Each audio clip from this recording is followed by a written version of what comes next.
শুভ সকাল।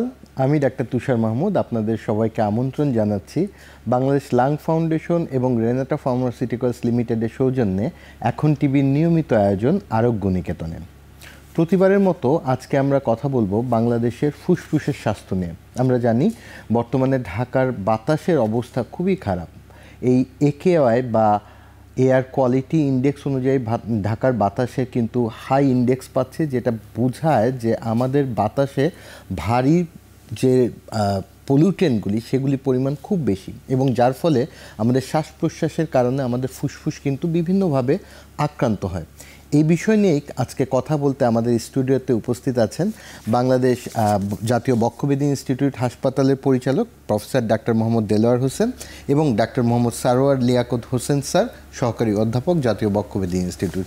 শুভ সকাল স্যার। প্রথমে দেলোয়ার স্যার, আমি আপনার কাছে জানতে চাবো, এই যে ঢাকার বাতাসে AQI বা এটা কিন্তু এখন ওই আবহাওয়ার মতো নিয়মিত চেক করা যায় এখন, যে এবং অনেকে দেখে বের হচ্ছে যে কোন এরিয়ার বাতাসের অবস্থা কীরকম। এটা একটা সচেতনতামূলক পদক্ষেপ, কিন্তু এটাও বোঝা যায় যে এই যে বাতাসের আশঙ্কাজনক ক্ষতিকর একটা দিক, এটা তো আমাদের লাংসের জন্য খুব খারাপ।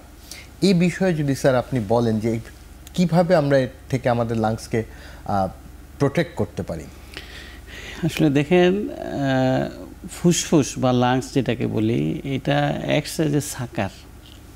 আমরা যে এয়ার নিচ্ছি, যে শ্বাস প্রশ্বাস নিচ্ছি, সেই শ্বাস প্রশ্বাসে বাতাসে অক্সিজেন আছে, নাইট্রোজেন আছে, কার্বন ডাইঅক্সাইড আছে, এবং এটার সাথে অনেক যে ধুলাবালি কণা সবই আমাদের ফুসফুসে ঢুকতেছে। এবং ফুসফুসে ঢুকার পরে আমি আগে বললাম যে ইটস এক্সাইজ সাকার, লাংসে এটা পিউরিফাই হয়। পিউরিফাই হওয়ার পর শরীরের অন্যান্য জায়গায় অক্সিজেন বলেন বা অন্যান্য ইনগ্রিডিয়েন্ট সেগুলা সঞ্চারিত হয়। হার্ট করে কি প্রথম পাম্প করার পর সেই যে ব্লাডটা আছে বা রক্তটা আছে সেটা যায় ফুসফুসে, সেই ফুসফুসে যায় পিউরিফাই হয়। সেই পিউরিফিকেশনের পরে দেহের সমস্ত শরীরে ছড়ায় পড়ে। এখন আমরা যে এয়ার নিচ্ছি সেইটি যদি পলিউটেড থাকে তো সাকার কতক্ষণ সাক করবে, এবং এই সাক নিজেও অনেক সময় অসুস্থ হয়ে যায় সাকার। দ্যাট মিনস ফুসফুস নিজেও এই ধুলাবালি, এই এয়ার পলিউশনের জন্য অসুস্থ হয়, এবং সে অসুস্থ যদি থাকে তাহলে সেও তো ভালো কাজ করতে পারবে না। এবং বিভিন্ন রোগ বালাই আমরা যেগুলো দেখি সেগুলো এই আবহাওয়ার জন্য, এই এয়ার পলিউশনের জন্য সবচেয়ে বেশি এফেক্টেড হয় লাংস বা ফুসফুস। এই ফুসফুসে বিভিন্ন ধরনের রোগ হয় এটার জন্য, যেমন অ্যাজমা এক্সাজারবেশন হয়, COPD হয়, ইন্টারস্টিশিয়াল লাং ডিজিজ হয়, এমনকি ব্রঙ্কিয়াল কার্সিনোমা। এগুলো সবগুলোর উপরে environmental pollution acts a major role. তো আমরা যতক্ষণ না পর্যন্ত আমাদের এই এয়ার পলিউশন কমাতে না পারবো ততক্ষণ আমরা আসলে সুস্থ জীবন যাপন করতে পারবো, তাও বলা মুশকিল। এবং আমরা বিভিন্ন রোগে যে আক্রান্ত হব সেটা থেকেও আমরা রেহাই পাবো না। আমি একটা উদাহরণস্বরূপ বলি, এই গত পরশু আমার মেয়ে আসছে আমেরিকা থেকে। সে এসে 2 দিন একটু শপিংয়ের জন্য বেরোইছে, এখন আর সে ঘরতে বেরোতেই পারতেছে না, এত পলিউশন ওদের তুলনায় আমাদের। তো এখন আমরা শপিং করি ওর হয়ে, এবং এই যে আমরা বলতেছি যে বাইরের লোকজন আসলে হঠাৎ করে একটা মনে হয় যেন একটা কিসের মধ্যে পড়ে গেলাম, একটা কিসের মধ্যে হ্যাজার্ডসের মধ্যে পড়ে গেলাম, এবং সেটা তাদের মুভমেন্টও রেস্ট্রিক্টেড হয়ে যায়। তো এটা তো আমাদের কোয়ালিটি ইমপ্রুভের জন্য তো আসলে সার্বিক একটা ব্যবস্থাপনা দরকার, কিন্তু সেলফ প্রোটেকশনের জন্য কি কিছু করতে? হ্যাঁ, সেলফ প্রোটেকশন অবশ্যই। আমরা ওই যে একটু আগে আপনি বললেন যে কোথায় এয়ারে কী অবস্থা, কোথায় সেটা দেখে বের হওয়া এক। সেকেন্ড হলে আমাদের যদি বেরিয়ে হইতে হয় তাহলে মাস্ক ইউজ করা, এবং এটা এসেনশিয়াল আমি বলবো। এখন আমাদের দেশের তুলনায়, আমাদের এনভায়রনমেন্টের তুলনায় মাস্ক পরতে পারি। শীতের সময় যখন শীত আসে তখন আমরা প্রোটেক্টিভ মেজার ইউজ করতে পারি। এয়ার পলিউশনের মধ্যে যেমন গাড়ি, যেমন যে আমাদের দেশে যে গাড়িগুলো চলে অনেকগুলো ডেট এক্সপায়ার্ড, অনেকগুলো লাইসেন্স কীভাবে আমি জানি না। এবং যে ধোঁয়া আসে সেই ধোঁয়া থেকে আপনি কীভাবে নিজকে রক্ষা করবেন? হ্যাঁ, কিছুটা হয়তো পারবেন যদি মাস্ক পরেন, যদি ওই পরিবেশগুলো অ্যাভয়েড করেন। অনেক সময় গ্লাস উঠে রাখতে হয় গাড়িতে বসলে, সেগুলো দিয়ে আমরা কিছুটা প্রোটেকশন করতে পারি, কিন্তু প্রোটেক্ট এইভাবে হবে না। আমাদের সবাইকে আসলে সচেতন হতে হবে এটা প্রোটেকশনের জন্য, এবং শুধু মানে নিজেরও না, সার্বিক যেন আমি আমার গাড়ির ধোঁয়াটা যেন ঠিক থাকে, এই জন্য আমি মালিক পক্ষ থেকে বলতে চাই সেভাবে ব্যবস্থা নিতে। স্যার, আমি এখানে আপনার কাছে জানতে চাই, স্যার বললেন তো ধুলাবালির কথাটাতে বেশি জোর দিলেন যে এর জন্য আমাদের মাস্ক ব্যবহার করা লাগবে, কিন্তু এই যে বাতাসের মধ্যে অনেক লেড বা ক্রোমিয়াম এই টাইপের অনেক বিষাক্ত উপাদান আছে। এইটা তো আমাদের জন্য স্যার যেটা বললেন যে অ্যাজমা ছাড়াও ব্রঙ্কোজেনিক কার্সিনোমা বা লাংসের যে ক্যান্সারের মতো রোগও হতে পারে। এখান থেকে প্রিভেনশনের জন্য আমাদের করণীয় কি, বা এটা আমরা কিভাবে প্রিভেন্ট করতে পারি? প্রথমে আমাকে দেখতে হবে যে আমরা কীভাবে আক্রান্ত হচ্ছি। এক নম্বর হলো গাড়ি বা ট্রাক, এবং এগুলি দেখা যাচ্ছে যে অনেকাংশে দেখা যাচ্ছে যে অনেকের লাইফ এটাকে কি বলবো যে ডেট এক্সপায়ার হয়ে যায়, অথবা তাদের যে ইঞ্জিনের মানে ভালো অবস্থা এগুলি মেনটেন করে না, যার ফলে দেখা যাচ্ছে যে ধোঁয়াটা বেশি, এবং যেগুলি ক্ষতিকর পার্টিকেল আছে সেগুলি এনভায়রনমেন্টে নির্গত হচ্ছে একটা। সেকেন্ড হলো যে আমাদের আনপ্ল্যান্ড ইন্ডাস্ট্রিয়ালাইজেশন, যেটা আমরা শিল্প কলকারখানা এগুলি গড়ে উঠেছে, এবং দেখা যাচ্ছে যে এগুলি বিশেষ করে কিছু দেখবেন ঢাকা শহরও আছে, কিছু শহরতলিতেও আছে, এবং ওইখানের পপুলেশন যদি চিন্তা করেন দেখবেন যে খুব ডেন্স পপুলেশন আছে, তাইলে এটা ওরাও প্রতিনিয়ত এটাতে তারা এক্সপোজ হচ্ছে। থার্ড আরেকটা হলো যে ধুলাবালি যেটা আছে ডাস্টের পরিমাণও আমাদের দেশে বেশি, কারণ আমাদের দেশে দেখবেন যে আপনি কনস্ট্রাকশন যে কাজ প্রত্যেকটা মহল্লা এলাকায় কোনো না কোনো জায়গায় দেখবেন, আপনি যদি এইখান থেকে বাসায় যান দেখবেন যে 8-10 জায়গায় এরকম হচ্ছে, এবং এটা রাস্তার উপরে রেখে মানে কোনো পরিকল্পিত হতে যে বালি এগুলি বাইরে থেকে মিক্সড করে আনা হচ্ছে না, এইখানে হচ্ছে, যার ফলে এইখানে এই সমস্ত ডাস্ট এক্সপোজ হচ্ছে। আরেকটা জিনিস হলো যে একটু শহরতলিতে গেলে দেখা যাচ্ছে যে যেগুলি মানে ধোঁয়া আরেক প্রকারে, যেমন ইটের বাটা একটা মেইন সোর্স হচ্ছে, তাইলে সেইগুলি হচ্ছে। এখন এগুলির জন্য তো আমরা তো একটা হাই ডেন্স পপুলেটেড কান্ট্রি, তো এইখানে সরকারি রেগুলেশন থাকতে হবে, এগুলিকে কিভাবে গাড়ির মানে একটা নিয়ন্ত্রণ করতে হবে। তারপরে শিল্প কলকারখানার এগুলির জন্য একটা প্ল্যান্ট ওয়েতে যদি দূরে কোথাও দিয়ে দেওয়া যায়, একটা নির্দিষ্ট এরিয়াতে দিয়ে দেওয়া যায়। তারপরে ইটের যে ভাটা এগুলি যদি একটা নির্দিষ্ট এরিয়াতে থাকে, যেখানে লোকজনের মানে কম থাকবে, ডেন্সিটি কম থাকবে, এই সমস্ত জায়গায় দিলে তাহলে মানে ম্যাস পিপল এফেক্টেড কম হবে। আমরা যেটা সবাইকে তো আমি রক্ষা করতে পারবো না, তবে অধিকাংশ পিপলকে যখন রক্ষা করতে পারবো এবং এগুলি যদি কম হ্যাজার্ড হয়, তাইলে সেই ক্ষেত্রে দেখা যাবে যে আমার একটা বিরাট পপুলেশন এখান থেকে রক্ষা পাচ্ছে। অবশ্যই স্যার, মানে আপনি যে এখানে পলিসির কথাটা বললেন, এখানে তো অবশ্যই এই বাংলাদেশ বক্ষব্যাধি institute wise, even Bangladesh lung ফাউন্ডেশনের মতো এই যেই ফাউন্ডেশনগুলি আছে যারা ফুসফুসের স্বাস্থ্য নিয়ে কাজ করে, তাদের সাইড থেকে তো একটা গাইড বা একটা পলিসির মানে একটা নির্দেশনা থাকবে সরকারের বরাবর জনস্বার্থে লাংসের প্রোটেক্টিভ কোনো পলিসিতে অ্যাডভাইস আছেন স্যার?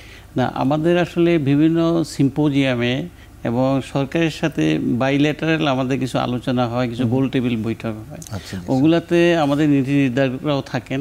ওখানে আমরা বিভিন্ন সময়ে বিভিন্ন পলিসির কথা বলি, আমরা কিছু সাজেশনও দিই, যেমন স্মোকিং সিজেশন, ইন্ডাস্ট্রিয়ালাইজেশন কোথায় কীভাবে করবে, এবং এনভায়রনমেন্টাল পলিউশন, এগুলোর জন্য আমরা দিচ্ছি। এছাড়াও আমরা ইনস্টিটিউশন এবং বিভিন্ন অর্গানাইজেশনের মাধ্যমেও, যেমন একটা বললেন বাংলাদেশ লাং ফাউন্ডেশন বললেন, আমরা বিভিন্ন জায়গায় অ্যাওয়ারনেস প্রোগ্রাম করি, সেগুলো দিয়ে জনসাধারণকে আমরা চেষ্টা করি যে বোঝানোর জন্য তাদেরকে কিভাবে রক্ষা করা যাবে, তারা কিভাবে এয়ার পলিউশন থেকে প্রিভেন্টিভ হবে সেগুলো। যেমন আমি এর আগে বক্ষব্যাধিতে আসার আগে ছিলাম সিলেটে, তো সিলেটে আপনারা জানেন ওখানে স্টোন ক্রাশ হয়, এবং স্টোন ক্রাশ ওখানে অনেক ধুলাবালি, দিনের বেলা মনে হয় যেন কুয়াশা পড়তেছে, এরকম ওখানে অবস্থা। এবং ওখান থেকে অনেক লোক আসে, রুগী আসে, যেগুলোকে আমরা পরবর্তীতে আইডেন্টিফাই করি as the industrial lung disease বা ডিপিএলডি বলি। এবং এই যারা ওখানে কাজ করে সাধারণত ওরা একটু মধ্যবিত্ত বলবো না, আমরা নিম্ন মধ্যবিত্ত বলবো, ওনারাই সাধারণত ওগুলাতে কাজ করে এবং ওইসব লোকগুলো বেশি এফেক্টেড হয়। এইসব এরিয়াতে আমরা বিভিন্ন অ্যাওয়ারনেসমূলক কাজ করি এবং তাদেরকে বোঝানোর চেষ্টা করি। আর গভর্নমেন্ট পলিসি মেকারের মধ্যে আমরা বেশ কয়েকবার বলছি, কিন্তু আসলে সত্যি কথা কি, লাংস এবং ইনস্টিটিউট, এটা আমি বলি যে আমাদের যে চেস্ট ইনস্টিটিউট একটু লো প্রিভিলেজ কান্ট্রিদের জন্য, লোকদের জন্য। সাধারণত গরিব লোকরা বেশি ক্ষেত খামারে যায়, বেশি এনভায়রনমেন্টাল পলিউশনে যায়, তারা বেশি এফেক্টেড হয়। তারা আমি বলবো যে আন্ডার প্রিভিলেজড। এবং একটা হার্ট যেমন এনআইসিবিটিতে যেমন ওখানে বড় লোকরা যায়, হার্ট ডিজিজ বড় লোকদের হয়, ওইটার প্রিভিলেন্স বেশি আমরা মনে করি আর কি। তো আমি মনে করি আসলে ম্যাস জনসাধারণ কিন্তু এই লোস ইকোনমিক কন্ডিশন অথবা মধ্যবিত্ত এটি বলি, এদের দিকে আর একটু নজর দেওয়া দরকার।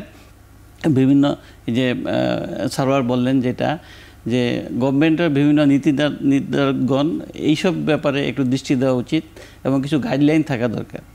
শুধু যে এয়ার পলিউশন সেটা না, আমরা এই যে গাড়ির হর্ন, আমি যে এলাকায় থাকি এটা মোটামুটি নিরিবিলি এরিয়া, কিন্তু মধ্যরাতে দেখা যায় হাই স্পিডে গাড়ি যাচ্ছে, একজন বয়স্ক লোক, এইভাবে তাদের ঘুমের ডিস্টার্ব হয়। তারপরে যদি মিডনাইটে এরকম করে তাহলে তো তাদের হেলথ হ্যাজার্ড হবেই। এই যে এটা কিন্তু লোকজনের মধ্যে অ্যাওয়ারনেস না, আমি যে হর্ন দিচ্ছি এটাতে যদি লোকের হেলথ হ্যাজার্ড হতে পারে, এটা কিন্তু অনেকেই বুঝেন না বা জানেন না, অথবা জেনেও করেন। তো এই জিনিসগুলোতে একটা গাইডলাইন থাকা দরকার, যে এই হর্ন মাঝে মনে একটা প্ল্যান করছিল, মানে হর্ন না, মানে হর্নেরও তো গাইডলাইন আছে, কিন্তু সেগুলো ইমপ্লিমেন্টেশন নাই, কিন্তু সেগুলো ইমপ্লিমেন্টেশন নাই। এখন যদি আমার ইমপ্লিমেন্ট করার জন্য যা দরকার, যেমন বাইরের দেশগুলোতে কেন মানে, তাতে ইমপ্লিমেন্টেশন আছে, হয়তো তাদের জরিমানা করতে হয় অথবা তাদের কিছু একটা করে, সেই জন্য কিন্তু আমাদের দেশে ইমপ্লিমেন্টেশন নাই। রিসেন্টলি স্যার একটা জিনিস এসেছে যেটার জন্য আমি একটু লিঙ্ক করতে চাই, যে ঢাকার বাতাস এতটাই খারাপ যে কেউ যদি সিগারেট ধূমপান নাও করে তাও 23টা সিগারেট প্রতিদিন খাওয়ার মতো ক্ষতি তার লাংসে হচ্ছে। এরকম ক্ষেত্রে তাহলে সিগারেটের সাথে মানে একজন ধূমপান না করেও যদি ধূমপায়ীর মানে ইফেক্টটা পেতে হয়, তাহলে তো যারা ধূমপায়ী তাদেরকে মোটিভেশনটা করতে হবে আরও বেশি জোরদারভাবে। এই ক্ষেত্রে কি আমাদের কোনো পদক্ষেপ আছে কিনা? আমি সারোয়ার স্যারের কাছে না, মানে বিশেষ করে মানে দুইটা জিনিস কি, মানে আরবান এরিয়াতে বিশেষ করে ঢাকাতে এটার ইফেক্ট খুব বেশি। আপনি ধূমপানের সাথে রিলেশনটা আপনি ঢাকাতে আনতে পারেন, সেটা বলে যে আমি ধূমপায়ীদের ধূমপানের জন্য তাদেরকে আমি মানে করব, মানে এনকারেজ করব, এটা অবশ্যই না। ধূমপান যেরকম ক্ষতিকর, এরকম এয়ার পলিউশনও দেখা যাচ্ছে যে মানে এরকম ক্ষতিকর হচ্ছে। বিশেষ করে এয়ার পলিউশনের পরে ঢাকায় আমরা যে সানলাইট পাচ্ছি, সানলাইটও কিন্তু সঠিকভাবে আমরা পাচ্ছি না। সানলাইটের তো আমাদের শরীরে বিভিন্ন ধরনের পজিটিভ ইফেক্ট আছে এবং প্রোটেক্টিভ রোল আছে, সেটা পাচ্ছি না, যার ফলে আমাদের দেখা যাচ্ছে যে সহজে রোগে আক্রান্ত হচ্ছি। সেকেন্ড, দেখা যাবে যে আপনার বিশেষ করে ড্রাই সিজন, যখন এই যে উইন্টার আসে, তখন ডাস্টগুলিকে এনভায়রনমেন্টে সাসপেন্ডেড অবস্থায় থাকে। এই সময়টায় দেখা যাচ্ছে যে এই যে ফুসফুসের রোগগুলি বেশি হচ্ছে শুধুমাত্র এয়ার পলিউশনের জন্য। এই যে দেলোয়ার ভাই বললেন ওনার মেয়ে আসছে, আমরা প্রায়ই এরকম রোগী পাচ্ছি আমাদের এখানে, যে ওরা বাহির থেকে আসে, 1-2 দিন পরে দেখা যাচ্ছে যে ফুসফুসের সমস্যায়, বিশেষ করে কাশি, এবং দেখা যায় যারা একটু অ্যাটোপিক থাকে, অ্যাজমাটিক টেন্ডেন্সি থাকে, তাদের দেখা যাচ্ছে যে শ্বাসকষ্ট বেড়ে যাচ্ছে। তো সুতরাং আমাদের তো এই জিনিসগুলি, ঢাকা তো দেশের একটা প্রাণকেন্দ্র, সরকারকে এগিয়ে আসতে হবে, জনসচেতনামূলক অনেক প্রোগ্রাম করতে হবে, মানুষকে পার্টিসিপেট এনকারেজ করতে হবে। আমাদের যারা ড্রাইভার আছে তাদেরকেও বোঝাতে হবে যে যদি কোনো মানে ফিটনেসবিহীন গাড়ি নিয়ে যায়, কালো ধোঁয়া যেগুলির থেকে নির্গত হয় সেইগুলি যদি মানে রাস্তায় না নামানো হয়, সেই ক্ষেত্রে তারপরে গাড়ির যদি সংখ্যা হ্রাস করে দেয় এবং চলাচল, বিশেষ করে চলাচলের ক্ষেত্রে একমাত্র ইমার্জেন্সি ছাড়া যাতে না চলে, সেই সমস্ত ক্ষেত্রে দেখা যাবে যে কিছুটা হলো যে ঢাকার লোকজন সেফ হচ্ছে। এবং অবশ্যই ধূমপানের জন্য নির্দিষ্ট জায়গা করে দেওয়াটা খুব ইম্পর্টেন্ট। না, এটা তো জরুরি, এটা বাংলাদেশে আইন আছে, কিন্তু বিশেষ করে পাবলিক প্লেস, ইনস্টিটিউশন, এগুলি ধূমপান করা যাবে না। কিন্তু আমাদের দেশে সব কিছুর আইন আছে কাগজে কলমে, এর প্রয়োগ নাই। প্রয়োগ নেই যে আপনি যদি শাস্তি না দেন তাহলে তো কেউ এটা মানবে না। আমাদের শাস্তি দিতে হবে, বুঝাতে হবে। যখনই এগুলি আইনের ইমপ্লিমেন্টেশন থাকবে তখনই কিন্তু মানুষ এটা থেকে বিরত থাকবে এবং পাশাপাশি সচেতনতামূলক, যে এটাতে আমার জন্য ক্ষতি না, আমি আরেকজনের জন্য ক্ষতি করছি, সেই জিনিসটা তার মাথায় যখন আসবে তখন দেখা যাবে যে সেও এটা করতে কিছুটা হলো দ্বিধাগ্রস্ত হচ্ছে যে আমি এই জায়গায় ধূমপান করব কিনা। খুবই গুরুত্বপূর্ণ বিষয় নিয়ে কথা বললাম এবং পলিসি নিয়ে আমরা কথা বলবো। নিব একটি ছোট্ট বিরতি এবং বিরতি পরে এসে আমরা এই বিষয় নিয়ে আবার আলোচনা করব।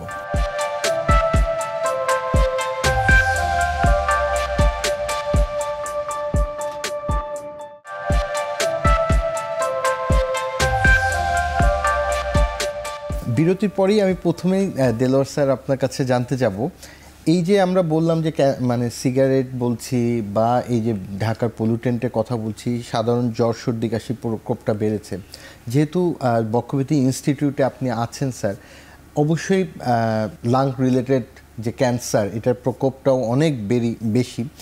এই বিষয়ে অ্যাওয়ারনেসের জন্য আপনি যদি বলেন এবং এর পরিণামটা কি হচ্ছে সে বিষয়ে যদি একটু সবার জন্য একটু অ্যাডভাইস করেন। আসলে অ্যাওয়ারনেস, আমাদের কাছে যে রুগী আসে মনে করেন বক্ষব্যাধি বা আমাদের প্রাইভেট চেম্বারে, তাদেরকে আমরা সাধারণত বোঝাতে চেষ্টা করি, তাদেরকে অ্যাওয়ার করতে চেষ্টা করি, কিন্তু মাস পপুলেশন কিন্তু আমাদের ইনস্টিটিউটে আসে তা কিন্তু না। তারা আসে কখন? যখন তারা আক্রান্ত হয়ে যায়। আপনি যেটা বললেন যে cigarette smoking is a major cause of bronchial carcinoma, ফুসফুসে যে ক্যান্সার হয়। তো আমাদের কাছে কিন্তু এই ফুসফুসে ক্যান্সার হওয়ার আগে কিন্তু আসে না। তো আমাদের আগে যদি আসতো অথবা অন্য যারা আসে তাদেরকে আমাদের অ্যাওয়ারনেস প্রোগ্রাম আছে, আমরা সেটা লিফলেটও আছে, আমাদের কাউন্সিলারও আছে, আমরা করি। কিন্তু পিপল হচ্ছে এই কাউন্সিলারের বাইরে। তো তাদেরকে যদি আমরা আগের থেকে অ্যাওয়ার করতে না পারি তাহলে কিন্তু ব্রঙ্কিয়াল কার্সিনোমা বলেন, ফুসফুসের ক্যান্সার, এগুলোতে কিন্তু আমরা প্রিভেন্ট করতে পারবো না। তো সেই জন্য আমাদের সমস্ত দেশে এই অ্যাওয়ারনেসটা বৃদ্ধি করতে হবে, যাতে রোগ হওয়ার আগেই তারা বুঝতে পারে এবং রোগকে তারা প্রিভেন্ট করতে পারে। এবং আমি তো বলি 90% কজই যে ব্রঙ্কিয়াল কার্সিনোমার স্মোকিং, সিগারেট স্মোকিং। তো এটাও কিন্তু আমি বলবো, দেখবেন যে যারা টাউনে থাকে তারা হয়তো একটু হায়ার ক্লাসে তারা একটু ফিল্টার জাতীয় সিগারেট খায়, কিন্তু গ্রামে গঞ্জে যারা থাকে তারা কিন্তু ওইটা খেতে পারে না, তাদের এবিলিটিও নাই।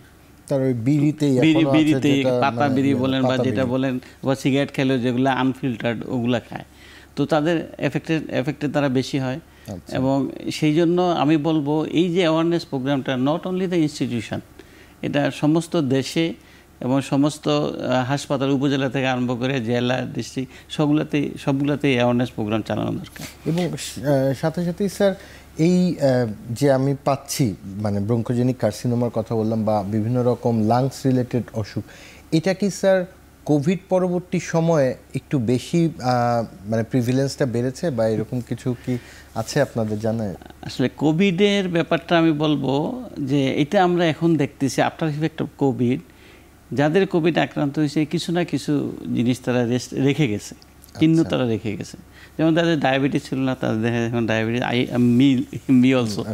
তো আমি 2বার এফেক্ট হয়েছিলাম। যাই হোক, তো এই কোভিড রিলেটেড আসলে ব্রঙ্কিয়াল কার্সিনোমা বলা মুশকিল, কিন্তু লাং হ্যাজার্ড রয়ে গেছে তাদের। ওখানে যে ফাইব্রোসিস হতো, যে কোভিডের একটা হলো যে পোস্ট কোভিডের মধ্যে ফাইব্রোসিস থাকে, তো ফাইব্রোসিস যদি হয়ে যায় আমাদের গ্যাস এক্সচেঞ্জ হয়, কিন্তু লাংসের 2টা অ্যালভিউলার মাঝখানে একটা পর্দা থাকে যেটাকে আমরা বলি, সেই পর্দার মাঝখানে 2 পাশে ডিফিউশনের মতো এক্সচেঞ্জ হয়।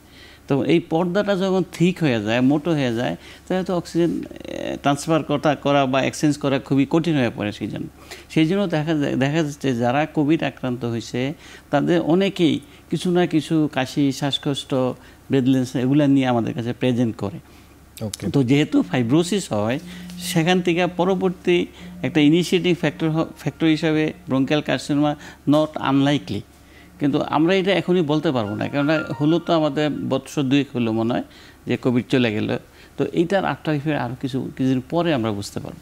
তবে হ্যাঁ, এইটা ঠিক, যারা কোভিড আক্রান্ত হয়েছে তাদের লাংসে কিছু না কিছু তারা প্রদাহ রেখে গেছে। এবং কোভিড তো মোটামুটি সারা পৃথিবীর, আমরা জানি বা না জানি, আমাদের কারো না কারোর কোনো না কোনো সময় কোভিড হয়েছিল, আক্রান্ত হয়েছিল। না, আমি একটু সাপ্লিমেন্টেশন করতে চাই। এখন যে একটা ট্রেন্ড যারা কোভিড হয়েছে ওরা ফুসফুসের কিছু হলে মনে করে যে এটা তার কোভিডের ইফেক্ট।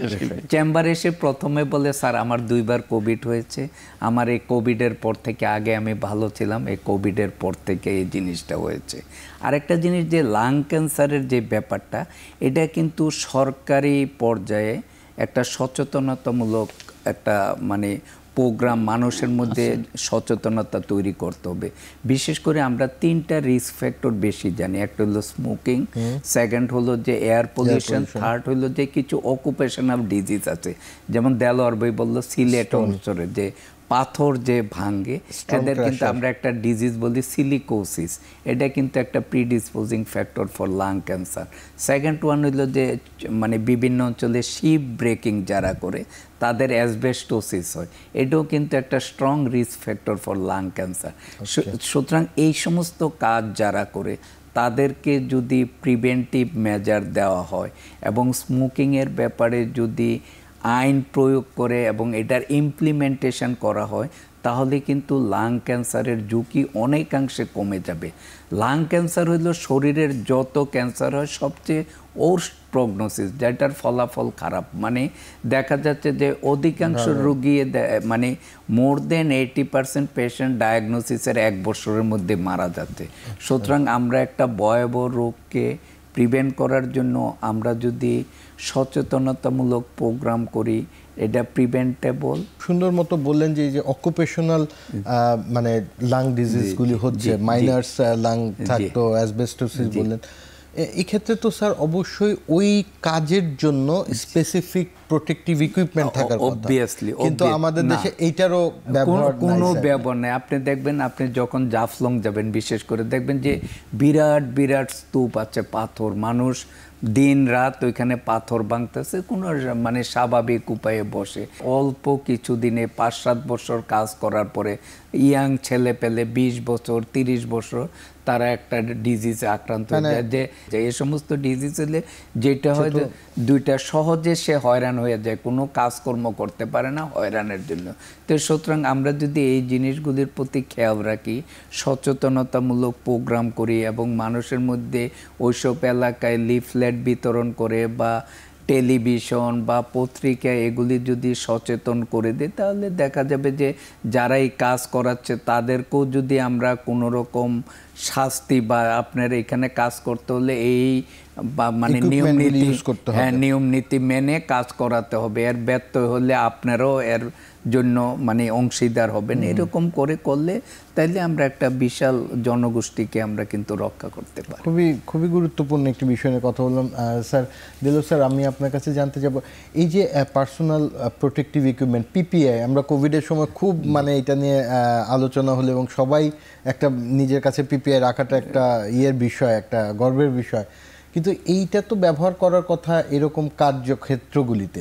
একটা মাস্ককে ম্যান্ডেটরি পিপিআই ইকুইপমেন্ট হিসেবে, মানে পার্সোনাল প্রোটেক্টিভ ইকুইপমেন্ট হিসেবে ম্যান্ডেটরি করার জন্য কি যে বিভিন্ন ফাউন্ডেশনগুলি, এই বাংলাদেশ লাং ফাউন্ডেশন হতে পারে বা স্বাস্থ্য অধিদপ্তর থেকে হতে পারে অথবা আপনার চেস্ট ইনস্টিটিউট থেকে হতে পারে, যে একটা ম্যান্ডেটের মতো যে এই রকম বাতাসের একিউআই যদি এতর উপরে থাকে তাহলে অবশ্যই, আমি কোভিডের সময় যেরকম ম্যান্ডেটরি ছিল মাস্ক ব্যবহার করা, সেরকমই ম্যান্ডেটরি করা মাস্কের ব্যবহার করাটা কি মানে একটা উপকারী পদক্ষেপ না? বা এটা অবশ্যই করা উচিত।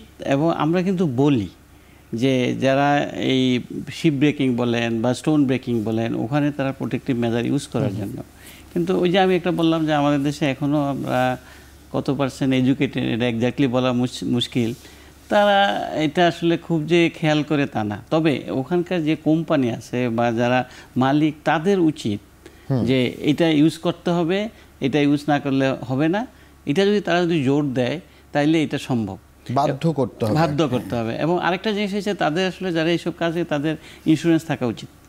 এবং তারা একটা পর্যায়ে কিন্তু ওই যে সারোয়ার সাহেব বললেন যে তারা হাঁপিয়ে যায়, কাজ করতে পারে না, একটা পর্যায়ে কিন্তু তারা এরকম হবেই, এই ধুলাবালিতে হয়, ওই সময় তাদের লাইফটা কিভাবে চলবে? লাংসের রোগগুলি সবগুলি হয় দীর্ঘমেয়াদী, এটার একটা দীর্ঘমেয়াদী সাপোর্টও দরকার।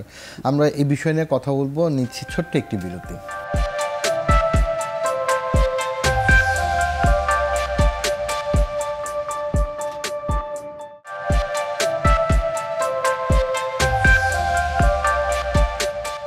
বিরতির আগে যেভাবে বলছিলাম যে লাংসের অ্যাকচুয়ালি ট্রিটমেন্টটা দীর্ঘমেয়াদী সাপোর্ট দরকার। সারোয়ার স্যার, আমি আপনার কাছে জানতে চাই, এই যে দীর্ঘমেয়াদী সাপোর্টের জন্য, একটা তো অ্যাজমা, বেসিক অ্যাজমার জন্যও একজনের কিন্তু এটা সেরে যাবে বলা যায় না, এক্ষেত্রে কিভাবে উনি দীর্ঘমেয়াদী সময় স্বাস্থ্যকে ভালো রাখতে পারে?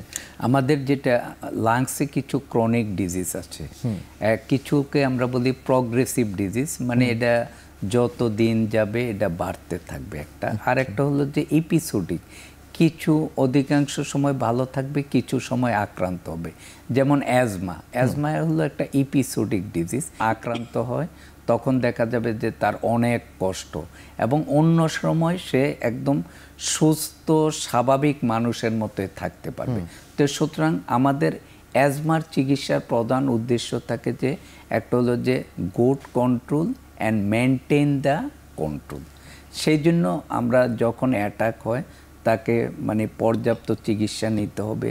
চিকিৎসা নিলে তাইলে আমাদের যে এইম থাকে যে একটা অ্যাচিভ করে, কন্ট্রোল অ্যাচিভ করে এটা মেনটেন করা, সেটা কিন্তু করা সম্ভব হয়। কিন্তু মানে অনেকটা যে মানে আমাদের দেশের বিশেষ করে এডুকেশনের অভাবে বলেন আর সচেতনতার অভাবে বলেন, যে দেখা যাচ্ছে যে ওরা কিছু সময় চিকিৎসার পরে নিজে নিজে চিকিৎসা করে, যে আমি এই ওষুধটা খেলে ভালো, বিশেষ করে স্টেরয়েড জাতীয় ওষুধ, যে অনেকে নিজে নিজে দোকানে গেলে আমাদের যেগুলি ওষুধের দোকান আছে তারও এরকম কর্টান বা এই জাতীয় ট্যাবলেট দিয়ে দিলে সে কিন্তু সাময়িক আরাম বোধ করে, কিন্তু তাকে যে আস্তে আস্তে শরীরের সমস্ত অংশের একটা রোগে আক্রান্ত করে দিচ্ছে সেটা শুরুতে বোঝে না। তো সুতরাং আমাদের অ্যাজমা হলে অ্যাজমার মানুষকে সুস্থ স্বাভাবিক রাখা সম্ভব। আরেকটা জিনিস হলো যে স্মোকিং রিলেটেড আমরা বলি কিছু এনভায়রনমেন্টালও হ্যাজার আছে অ্যাজমার মতো, সিওপিডি। অনেক সময় এটা ডিফারেন্সিয়েট করা ডিফিকাল্ট হয়ে যায়, বিশেষ করে বয়স্কদের জন্য আর কি। তাদের কিন্তু ডিজিজটাকে আমরা বলি এটা পারসিস্টেন্ট এবং প্রগ্রেসিভ ডিজিজ, যার ফলে তাদের আমাদের উদ্দেশ্য থাকে দুই রকমের। একটা হলো যে তার প্রগ্রেশনটাকে যাতে আমরা স্লো করতে পারি, সেকেন্ড হলো যে সে কিছুদিন পর পরে হাসপাতালে ভর্তি হয়, যে তার রোগটা কন্ট্রোলে থাকে না, যেটাকে আমরা এক্সাজারবেশন বলি।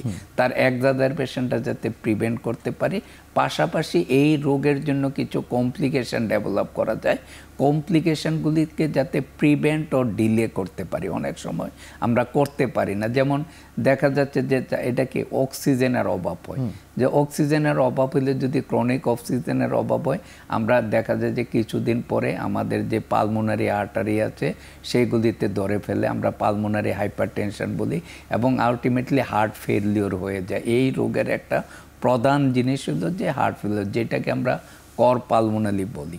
এবং এটা যদি আমরা আগের থেকে চিকিৎসা না করি এবং রেগুলার একটা চিকিৎসা মেনটেন না করি, তারপরে যদি তার স্মোকিং, এক নাম্বার শর্ত হলো যে স্মোকিং সিজেশন করতে হবে, তারপরে হলো যে কিছু জিনিস ট্রিটমেন্ট চালাতে হবে, এবং ট্রিটমেন্ট চালালে দেখা যাবে যে তার প্রগ্রেশনটা স্লো হচ্ছে। এটা কিন্তু ভালো হবে না, কিউরেবল হবে না। অ্যাজমাও কিউরেবল না, সিওপিডিও কিউরেবল না। আরেকটা এনভায়রনমেন্টালে কমন হয় ডিপিএলডি, ডিফিউজ প্যারেনকাইমাল লাং ডিজিজ, যার ফলে আমরা বলি, সহজে বলি যে ফুসফুস শুকিয়ে যাচ্ছে। আমরা যে শরীরে অক্সিজেন নিচ্ছি, আমরা এনভায়রনমেন্ট থেকে কার্বন ডাইঅক্সাইড ছাড়ছি, সেই অক্সিজেন ওইখানে একটা আমাদের অ্যালভিওলাইগুলিতে দেখা যায় যে ফাইব্রোসিস হয়ে যাচ্ছে। ফাইব্রোসিসের জন্য অক্সিজেনটা ব্লাডে যেতে পারছে না, যার ফলে অক্সিজেনের ঘাটতি থেকে যাচ্ছে। এটাও এক ধরনের শ্বাসকষ্ট নিয়ে প্রেজেন্ট করে। দেখা যাচ্ছে রোগীরা সহজে হয়রান হয়ে যায়। এবং ফুসফুসের দুইটা ডিজিজ, সিওপিডি এবং ডিপিএফডি, আমরা অনেকটা বলি পঙ্গুত্বের মতো, যে তারা দোকানে যেতে পারে না, অনেকে বলে আমাকে নামাজ পড়ার ব্যবস্থাটা, মসজিদে যাওয়ার ব্যবস্থা করে দেন। তো সুতরাং এই ডিজিজগুলি কিন্তু প্রিভেন্টেবল ছিল। আমরা যদি শুরু থেকে তাদেরকে অ্যাওয়ার করতে পারি, যারা আছে মানে স্মোকিং সিজেশন করতে পারি এবং স্মোকিংয়ে না খেতে বলি, তখন ধূমপান থেকে বিরত রাখতে পারি, তাইলে এই ডিজিজগুলি হবে না। তো এদের ক্ষেত্রে প্রিভেনশন হলো বেটার। কিন্তু প্রিভেনশন না করতে পেরে যখন হয়ে যাবে তখন প্রোগ্রেশনটা অ্যাটলিস্ট থামানোর জন্য তাকে সচেতন থামানো, হতে হবে, স্লো করার জন্য এটা যে আমরা প্রথমে বলি যে আপনি স্মোকিং ছেড়ে দেন, কারণ স্মোকিং ছাড়লে আমাদের যে লাং ফাংশন একটা বলি FEV1 ইয়ারলি যে ডিক্লাইন হয় এটা দেখা যায় যে কমে যাচ্ছে। তো লাং ফাংশন যদি কমে যায় তার সমস্ত লাং রিলেটেড অ্যাক্টিভিটিগুলি তো ইম্পেয়ার হয়ে যাবে। তো সুতরাং তার ওষুধ খাওয়া না খাওয়ার সমান হয়ে যায়, বিশেষ করে COPD রোগীদের জন্য যারা ধূমপান কন্টিনিউ থাকে সে ওষুধ খাওয়া না খাওয়া অলমোস্ট সেম হয়ে যায়। মানে আমি আপনার কথাগুলি শুনছিলাম এবং ভাবছিলাম যে আজকে থেকে যদি 20 বছর আগে আমরা কথা বলতাম তাহলে হয়তো এই অ্যাজমা নিয়ে বা এই COPD নিয়ে কথা বলতাম না, আমরা বলতাম টিউবারকুলোসিস নিয়ে। লাং টিউবারকুলোসিস বাংলাদেশে এতটাই প্রিভিলেন্স ছিল যে ওটাই ছিল মুখ্য বিষয়, এবং বিদেশের দেশে যাওয়ার আগেও আমাদের এই বিষয় নিয়ে, কিন্তু আজকে লাংসের স্বাস্থ্যের একটা ডিফারেন্ট কনসার্ন এসেছে। কিন্তু এই যে যক্ষা, মানে ফুসফুসের যক্ষাটাকে একদম নিরাময় হয়ে গেছে তা তো এখনো হয়নি। সে বিষয়ে ডেফিনেটলি চেস্ট ডিজিজ হসপিটাল বা বক্ষব্যাধি ইনস্টিটিউটে এর প্রকোপটা বেশি। এই বিষয়ে যদি দেলোয়ার স্যার আমাকে কিছু একটু পিছন দিক দিয়ে আসতেছি। আসলে কিছুক্ষণ আগে আমাদের লাং ক্যান্সারের কথা হচ্ছিল, আমার চেম্বারে একজন পেশেন্ট আসলো, তার ওয়াইফকে নিয়ে আসছে। তো আসার পরে ওই ভদ্রলোক বললেন, ওনার ওয়াইফের আসলে ডায়াগনোসিস হয়েছে ব্রঙ্কিয়াল কার্সিনোমা বা ফুসফুসের ক্যান্সার। ওই ভদ্রলোক বললেন যে আপনারা তো বললেন সিগারেট খেলে ক্যান্সার, আমার ওয়াইফ তো সিগারেট খায় না। তো আমি বললাম আপনার ওয়াইফ কী খায়? অনেক সাদা পাতা জর্দা খায় এবং গুল লাগায়। তো ওখান থেকে আমাদের একটা জিনিস বাদ পড়ে গেল যে মহিলাদেরও তো লাংসে ক্যান্সার হয়, তাদের ক্যান্সারের মেইন হলো যে সাদা পাতা জর্দা গুল। যক্ষার বিষয়টা আমি বলতে যাচ্ছি যে আমাদের যে এখন ইনস্টিটিউট NIDC যেটাকে আমরা বলি, এটা কিন্তু আগে নাম ছিল টিবি হসপিটাল। সেই টিবি হসপিটালতে কনভার্সন হয়ে এখন আসছে হলো আমাদের জাতীয় চেস্ট ডিজিজ হসপিটাল। তো টিবির কথাটা আমি বলবো, আগে কিন্তু টিবি শুনলেই ওই এলাকা দিয়ে লোকজন যেত কিনা আই এম ইন ডাউট, হ্যাঁ, যে ওই বাড়িতে টিবি আছে, ওখানে টিবি আছে, এখন যাওয়া যাবে না। কিন্তু সেইটা কিন্তু এখন অনেক কমে আসছে। এবং আমি বলবো যে টিবি কিন্তু যদি আমরা ঠিকমতো চিকিৎসা দিতে পারি, রোগী যদি ঠিকমতো কমপ্লায়েন্স থাকে, রোগ ওষুধ খায়, তাহলে টিবি কিন্তু একেবারে কিউরেবল ডিজিজ। ওকে। তো কিন্তু সেইটা হচ্ছে কি, যেটা আমরা দেখি অনেক সময় যে কিছুদিন রোগী ওষুধ খাওয়ার পরে দেখা গেল যে ভালো ফিল করতেছে, সে করলো কি আননোন ছেড়ে দিল টিবির ওষুধটা। ছেড়ে দেওয়ার পরে যেটা হয় সেটা কিন্তু আরও ডেঞ্জারাস। দেখা যাচ্ছে এই ওষুধগুলোতে সাধারণত কাজ করে না এবং তাদের আরও নতুন ওষুধ দিতে হয়, এবং টিবি একসাথে আসলে 4-5টা ওষুধ খেতে হয়, তো রোগীরও একটু অনেকটা বিরক্ত থাকে এবং ওই ওষুধগুলির কিছু না কিছু কমপ্লিকেশন থাকে একটু, কিন্তু খেতে হবে। এবং যদি সে না খায় তাহলে এটার ব্যাড ইফেক্ট অনেক, সে তার ফ্যামিলি মেম্বারদেরকে এফেক্ট হবে, ছোট বাচ্চা আছে, ওয়াইফ আছে, তারা এফেক্টেড হবে। তার মানে স্যার আপনি যেটা বলেন যে যক্ষাটা কিউরেবল, কিন্তু অ্যাজমা এবং COPD সেটা কিউরেবল না, তাহলে যক্ষাটা বরং আমি থামিয়ে দিতে পারবো যদি আমি ঠিক মতো ওষুধটা গ্রহণ নিব। ছোট্ট একটি বিরতি, এবং বিরতির পরে আমরা ফিরে আসবো এই বিষয়ে কথা বলতে।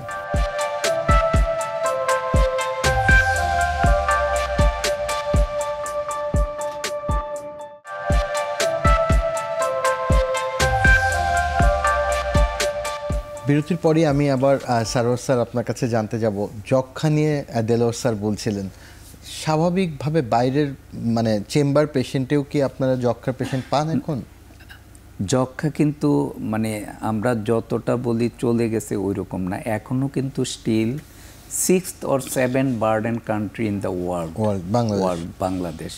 বাট আমরা সরকারি বেসরকারি লেভেলে বিশেষ করে ডটস হওয়ার পরে, তারপরে ICDDRB আছে, USAID আছে, এগুলি বিভিন্ন বেসরকারি লেভেলে সরকারি লেভেলে যক্ষার জন্য প্রচুর কাজ হচ্ছে। এবং আরেকটা জিনিস কি, আপনার ডিজিজ ডায়াগনোসিসের জন্য আগে ছিল আমাদের শুধু কফ স্পুটাম স্মেয়ার বলতাম করার, এটা অত্যাধুনিক পদ্ধতি জিন এক্সপার্ট আসছে, সেই ক্ষেত্রে আমরা পালমোনারি টিবি ডায়াগনোসিস করতে পারতেছি। এখন যক্ষা ছড়ানোর মানে প্রধান মাধ্যম হলো পালমোনারি টিবি, আরেকটা আছে এক্সট্রা পালমোনারি মানে ফুসফুস বাইরে, ওইগুলি কিন্তু ছড়াবে না যাদের পালমোনারি টিবি। তো সুতরাং আমাকে কি করতে হবে, ফার্স্ট হলো আমাকে কেস ডিটেকশন করতে হবে। ডায়াগনোসিস করতে হবে। ডায়াগনোসিস করে যারা পজিটিভ কেস আছে তাদেরকে দ্রুত, পজিটিভ নেগেটিভ যাই হোক, দ্রুত ট্রিটমেন্টের আওতায় আনতে হবে।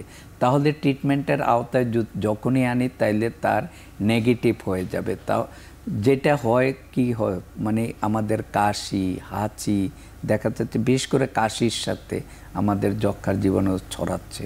যে ধরেন আমার বাসায় 7 জন মেম্বার আছে, আমি যক্ষায় আক্রান্ত হলাম, তাইলে আমি যদি এক বাসায় থাকি, আমার পাশে কেউ থাকে, তাহলে তার তো মানে বেড়ে যাবে, যক্ষা হওয়ার চান্স বেড়ে যাবে। তাহলে আমরা 1 নম্বরে ডায়াগনোসিস কনফার্ম করতে হবে, কনফার্ম করে as early as possible treatment নিয়ে আসতে হবে। সেকেন্ড হলো যে তাকে কিছু সতর্ক বার্তা দিতে হবে, তাকে এবং তার ফ্যামিলি মেম্বারকে।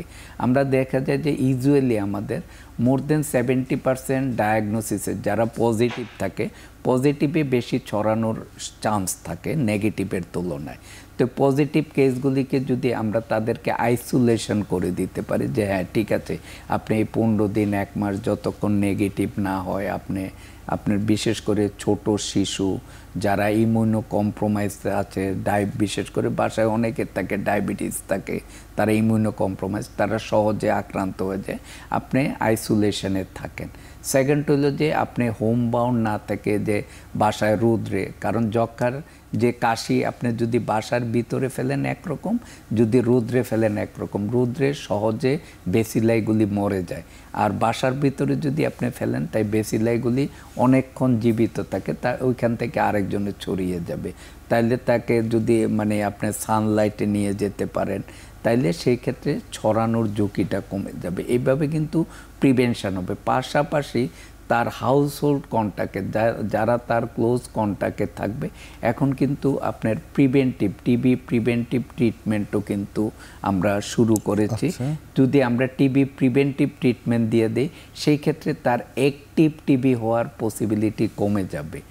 মানে আমাদের যে একটা টিবি মানে টিবির একটা গোল, এর মধ্যে কাজের মধ্যে একটা আমরা ল্যাটেন্ট টিবি, আমরা অনেকে বুঝি না যে আমরা তো সহজে আক্রান্ত।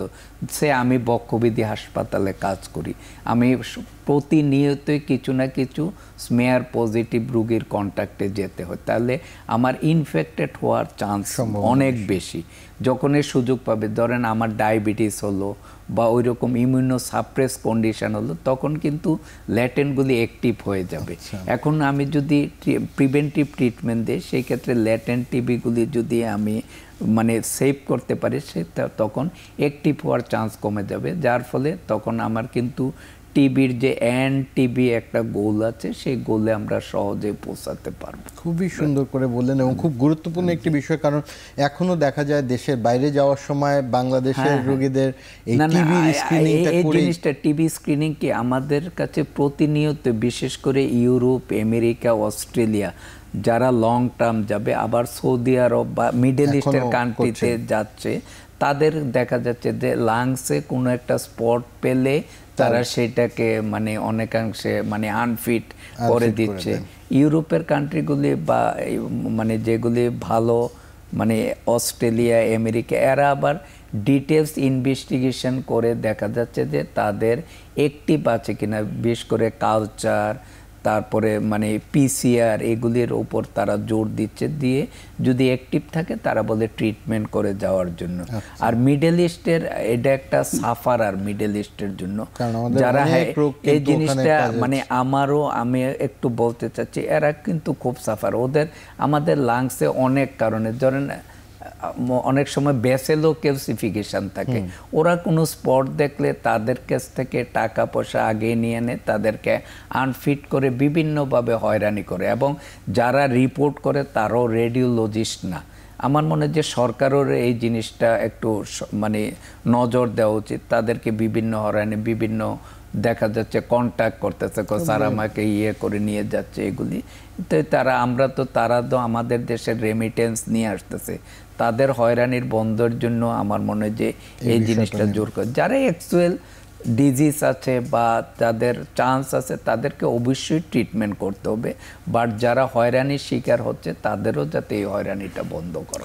খুবই গুরুত্বপূর্ণ একটি বিষয় নিয়ে কথা বললাম। স্যার দেলোয়ার স্যার, আমি আপনার কাছে জানতে চাবো, এই যে আমরা কমিউনিকেবল এবং নন কমিউনিকেবল দুই ধরনেরই লাংসের অসুখ নিয়ে কথা বলছি, প্রিভেনশনের জন্য মাস্ক ছাড়া কি অন্য কিছু আছে? কোভিডের সময় আমরা দেখেছিলাম ভ্যাকসিনের, এখন দেখা যাচ্ছে অনেকেই বলে যে নিউমোনিয়ারও ভ্যাকসিন পাওয়া যায়। এর কার্যকারিতাটা কীরকম, আসলে কি আপনারা নিতে বলছেন কি না, সে বিষয়ে যদি একটু অ্যাওয়্যার করেন। আসলে ভ্যাকসিনের রোল তো অবশ্যই আছে। যারা অ্যাজমা, সিওপিডি, আইএলডি রোগগুলোতে সিওপিডিতে ভোগে তাদের কিন্তু একটা পর্যায়ে যায় ইমিউনোসাপ্রেসিভ হয়ে যায়।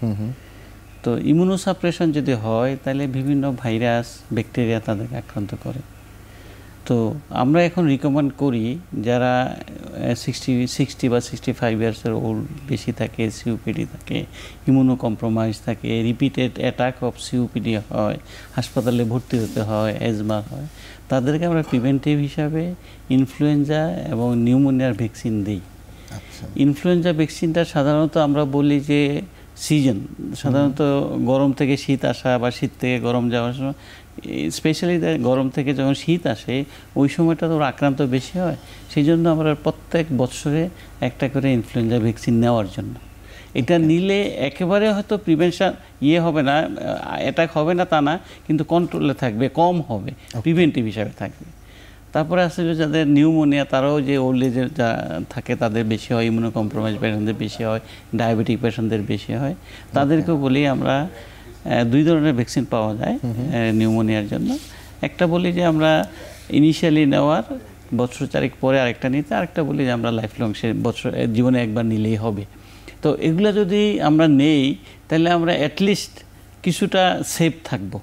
হ্যাঁ, একেবারে হবে না এটা আমি বলবো না, কিন্তু কিছুটা হয়তো সেফ থাকবো। অন্যান্য ট্রিটমেন্ট তো চালাবো, এই ট্রিটমেন্টের সাথে যদি এগুলো আমরা নেই, বিশেষ করে যখন অ্যাটাক হয়, সিজন চেঞ্জ হয়, ওই সময়টা বছরের যদি ওই সময় নেই, তাহলে আমরা অনেকাংশে ভালো থাকতে পারি।